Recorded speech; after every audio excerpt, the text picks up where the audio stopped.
રાજ્યમાં ફરી વરસાદી માહોલ જામશે। રાજ્યમાં એક સાથે 4 વરસાદી સિસ્ટમ સક્રિય છે। Deep depression, monsoon trough, shear zone, western disturbance સક્રિય છે। 30 જુલાઈથી વરસાદનું જોર વધવાની હવામાન વિભાગની આગાહી છે। 31મી જુલાઈએ મધ્ય અને દક્ષિણ ગુજરાત માટે રેડ એલર્ટ છે। 1 ઓગસ્ટે મધ્ય અને ઉત્તર ગુજરાત માટે ઓરેન્જ એલર્ટ છે। 31 જુલાઈ અને 1 ઓગસ્ટે સમગ્ર ગુજરાતમાં વરસાદ થઈ શકે છે। રાજ્યમાં સામાન્ય કરતાં 5% વધુ વરસાદ નોંધાયો છે। વરસાદની ચાલુ સિઝનમાં 372 મિલીમીટર વરસાદ હાલમાં નોંધાયો છે। જે એક સપ્તાહ પહેલાં જે રીતે ખબરો હતી કે વરસાદ ઓછો છે, સ્થિતિ મુશ્કેલ બનશે, પણ હવે વરસાદ વધુ આવી ચૂક્યો છે।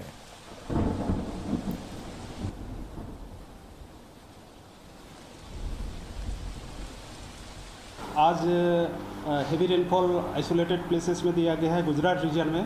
कल के लिए एक का दुकान में हेवी रेनफॉल का warning, heavy to very heavy rainfall का वार्निंग दिया गया है ऑरेंज वार्निंग के साथ गुजरात रीजन में।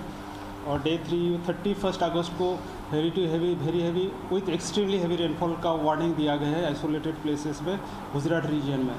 और फिर 1 अगस्त को वेरी हेवी ऑरेंज वार्निंग के साथ वेरी हेवी रेनफॉल का वार्निंग दिया गया है गुजरात रीजन में। सौराष्ट्र कच्छ के लिए डे 3, डे 4, 31 जुलाई एंड 1 अगस्त के लिए very heavy rainfall plus heavy rainfall का वार्निंग दिया गया है आइसोलेटेड प्लेसेस में।